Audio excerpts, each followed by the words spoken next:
what's exploring if everybody's already there when you get there? That's actually just a trip. Why 1,000 planets is the least of all the things you should be worried about when in regards to Starfield. Why? Of all the games that it's been compared and contrasted to, No Man's Sky is probably one of the most inaccurate under close detail. I admit I'm not a champion of Bethesda games, but I am a champion of discussing the technical elements of game design, and that includes Bethesda. But is it a number that's actually worrying people? Or is it that Bethesda's past, including their most recent, has displayed an almost critical underutilization of IP personality and inaccurate representations that fueled Fallout 76's early failure? While I'm going to break this discussion into various parts, I want to talk about tools first. So James Brogan did an excellent article called The Dragon Fall Paradox. It's a discussion of all of the different systems and the various procedural systems in particular working to offer gamers a feeling of a unique world where their experiences will not reflect someone else's. Systems that are inherently familiar to Bethesda developers and, of course, fans. And one of the quotes he had was something along the lines of, call it the paradox of procedural gaming. The less personality a game has, the more personal your own time can become with it. This isn't, of course, true of all games or procedural games, but it may be an inevitable consequence of LaFay and Murray's admirable, maddening desires to render a whole world. And of course, there he means Murray from No Man's Sky. I adore the description for this because I think it actually fits Starfield and Bethesda overall because they do both. Ask anybody what their greatest battle was in Skyrim or what their greatest battle was in a Fallout or Oblivion of all things. And they'll be telling you stories of great dragon battles that they had with the handcrafted dragons. And then at the same time coming over a hill and two guys are fighting and you're like, why are you dudes fighting? I'm not here yet. And those moments of procedural surprise. And you get all of this combined. And I think Bethesda is actually one of the few companies that does a pretty good job telling stories both ways. Now, understanding first the tools being involved. Procedural generation, what is it? This is considered computing. Procedural generation as a method of creating data algorithmically as opposed to manually, typically through a combination of human-generated content and assets and algorithms coupled with computer-generated randomness and processing power to create whatever it is the gamer will explore. To give you an idea of titles that use procedural generation, just off the top of my head, some titles that for a lot of people are considered classics: Hades, Spider-Man, Crusader Kings use it for their entire creation, and Monarch system. You got the Nemesis system in Shadow of the Mordor games. You have Tribes of Midgard, Far Cry 2, you've got Left 4 Dead, Planetary Annihilation, Valheim, Subnautica, and yes, Forza 5 for actually creating Mexico. And it would be remiss of me to not mention Houdini, one of the major software that you hear multiple different users create their worlds with, including Spider-Man, which, yes, created that amazing looking city using procedural generation, because a lot of people aren't aware that that city actually has very few alleyways. That's why most of the time whenever you see them record something or a movie, it usually looks like the same alleyway. They had a problem with that, and they actually use procedural generation for a great deal of it. There's a duality in the utility of these kind of things, especially for basic procedural generation, where it lets the creator use this tool so that they can worry more about the content that they want to put on it versus having to create things bit by bit.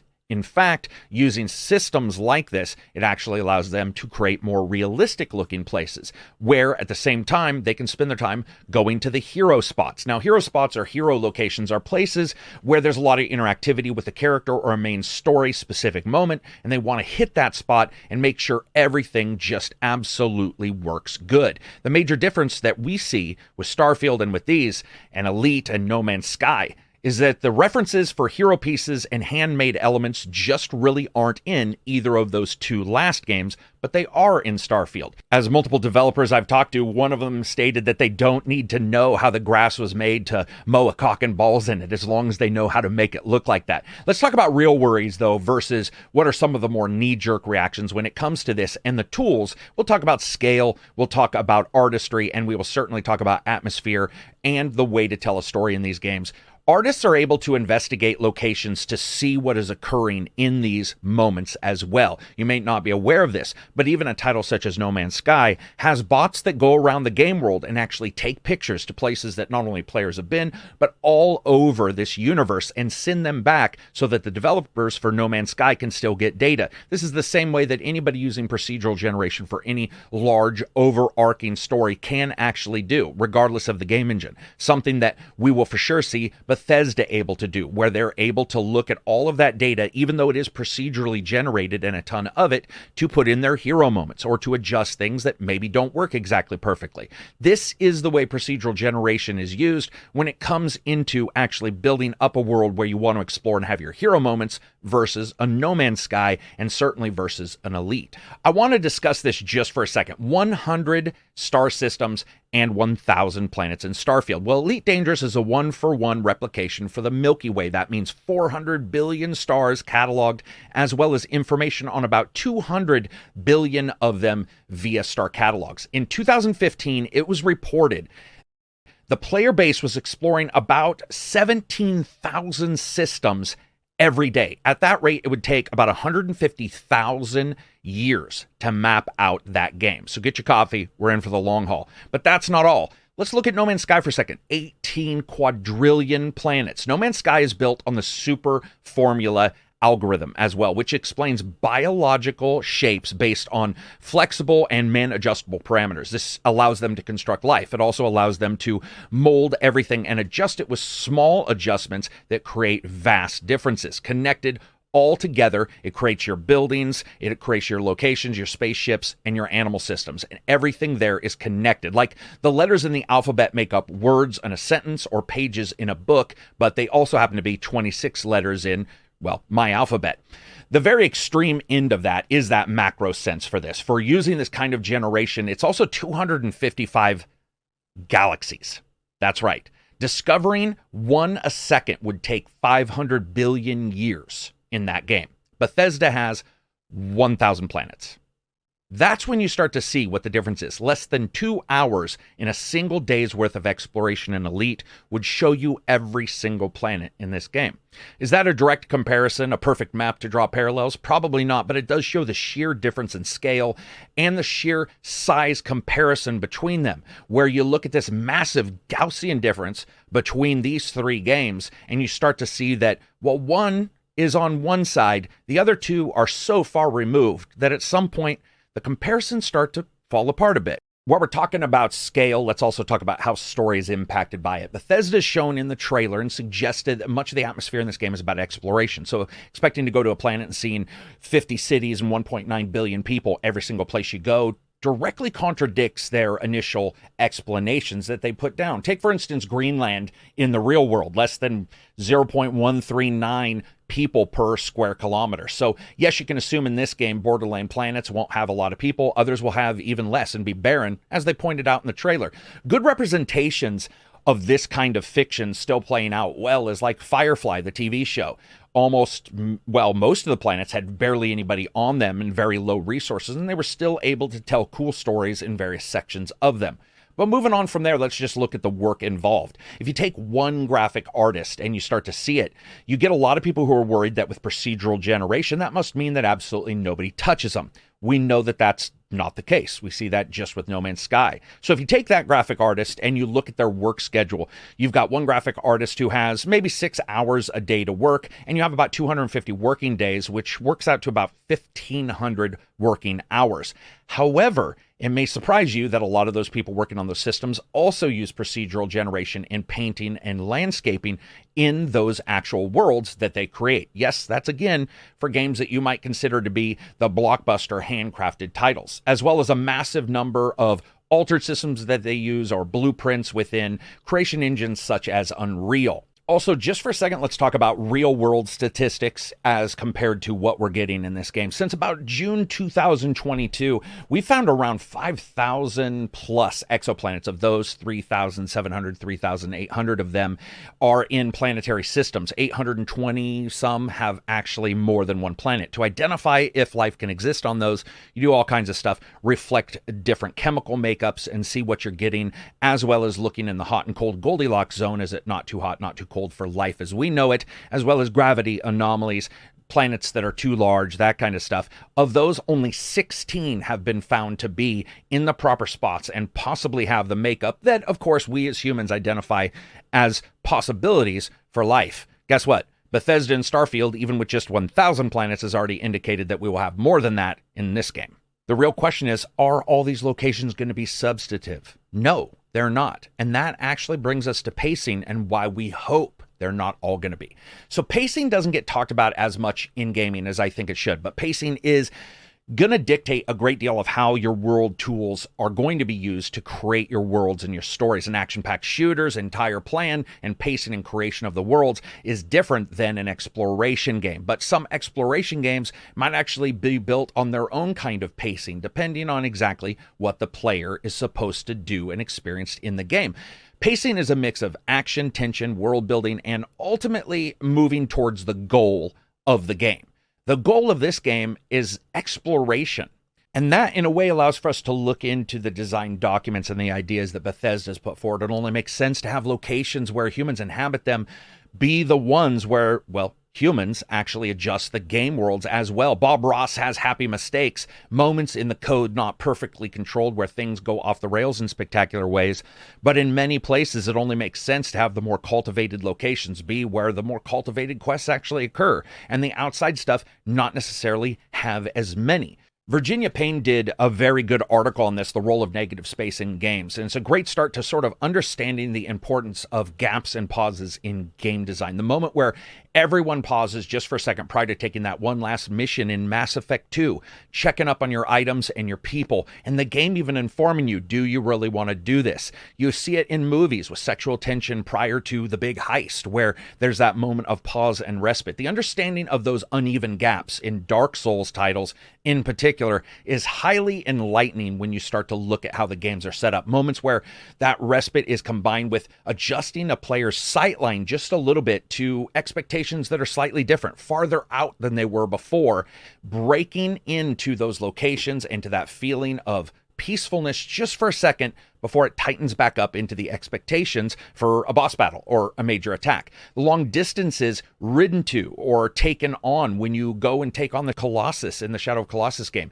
There's a combination of absolutely nothing and moments to sort of let the brain rest, where a player remembers what they've just done and sort of collects those skills. It's almost like a momentary section of sleep where memory can define itself, sort of lodge itself in as then experiences you can use in your next moment where you need them. Now, a good point is brought up as well by Alex Harkey, who did Dimensions of Gaming, and he talks about pacing, where he points out that generally pacing is usually more influential of all things in less complex games and more interesting in games of great complexity, which is a somewhat complex discussion and explanation, but one that works very well when looking at a title like Starfield, where 2 to 3 major game types reside within the same shell, and we're going to see different kinds of pacing and different influences depending on what particular step you're taking, whether that be shipbuilding, resources and mining, base building, or it be the main quest, or it's just exploration. And I think Alex and others are right when they talk about that pacing and they talk about those gaps and those momentary sections where you're gaming away and where everything is at such a heightened state of experience and requirement on the player that when it finally peels back and you get to go off and do something that's a little bit slower, a little bit more mundane, that actually allows for you to remember the exciting parts even more. That's how human memory actually works. I think as we look at all this and we talk about pacing, you have to talk about the artistry and atmosphere of it all. And Bethesda has made it clear, as I said, that this is an explorer kind of game, but also atmosphere is going to be important depending on the locations you go to. We've seen this from everything from BioWare to Obsidian, Nintendo, Sony. They all do the same kind of thing where the atmosphere can change depending on what the actual situation is. If you're an urban space police officer and that's the quest that you continue to take on, most likely you're going to be in those large cities. But if you're an explorer, you will be going out and about and doing various things in places where there may be a barren or a shit spot. What's interesting to me is that people have a problem with that because I like that idea. I like the idea that people exist all the time in our everyday life, in entire ecosystems that they don't even really know that something else is out there. They don't know that there's some other existence that somebody else has with a completely different experience that somebody else has had throughout their entire life. And there may be no real matchup. If you have ever traveled or you ever talked to people from different nations, different continents, you'll find a lot of people who have completely different experiences than you, and it can be very difficult for everybody to sort of align. In a game like this, that's actually what they're aiming for. This isn't No Man's Sky. No Man's Sky, everybody has somewhat the same aim, and there isn't a generalized story to even pull you in. Here, there is at least somewhat of a pull-in story to get you to actually focus if that's what you want to do. And so to me, the idea that they're going to offer different atmospheres and sometimes you're going to have that barren location is not only completely fine, it's something I would expect. Also, I want to point out when it comes to artistry, hand-placed isn't always the best. How do I know? Well, I've played 2 Worlds 2, and all of those cities were hand-placed, and they were shit compared to even a normal habitat that you might see in No Man's Sky. So, and I challenge you to not prove me wrong on that, because there were some crap places there. Bro, not even places in Witcher 3 are always awesome. There are locations where you're just like, fuck, man, there's nothing going on here. This is a game where entire worlds will have that, and the planets that will be created around those. The distance traveled is going to be quantum levels larger. And this is also where we're going to see the interactions for those places. The radio quests, as I said, Radiant AI and the moves there actually had to be toned down from that game because they went absolutely nuts. And the developers were like, man, we can't actually have this going on. Things were just crazy. In a game like this, possibly you can actually have different kinds and different levels of that AI, possibly more chaotic on those outer planets, those farther away planets. But we do have directed quests. You have the Radiant quests, and you have all of these different things that are going to interact and allow for you to engage on the different planets in different ways, and sometimes not engage at all. That's the thing. If your idea is to just jump in a ship and fly so that you can prove that there'll be a barren planet, you will absolutely prove that, because that's the plan. I have never trusted game companies. I admit it. A company isn't there to be friends with you. They are there to do their business, to take as much out of you as they can, and you are to get as much worth as you can. However, it is made up of employees, and many of those employees, like you or I, have different experiences and desires that they want to put in the game. And I think when you look at this, not every developer wakes up in the morning and says, man, I want to grift everybody, and I want this to be terrible. Instead, some of them are looking at it and saying, hey, we have the tools. I want to make something fantastic. Now, I get that a lot of people listen to Todd and they have their issues, and I've joked about it myself about, you see that mountain, you can go there. Though, by the way, you could go there. But I do see this odd comparison that I want to point out when it comes to just the way the discussion has been handled here. And that's 16 times the detail being the same as 1,000 planets. Let me explain to you why that doesn't make any sense.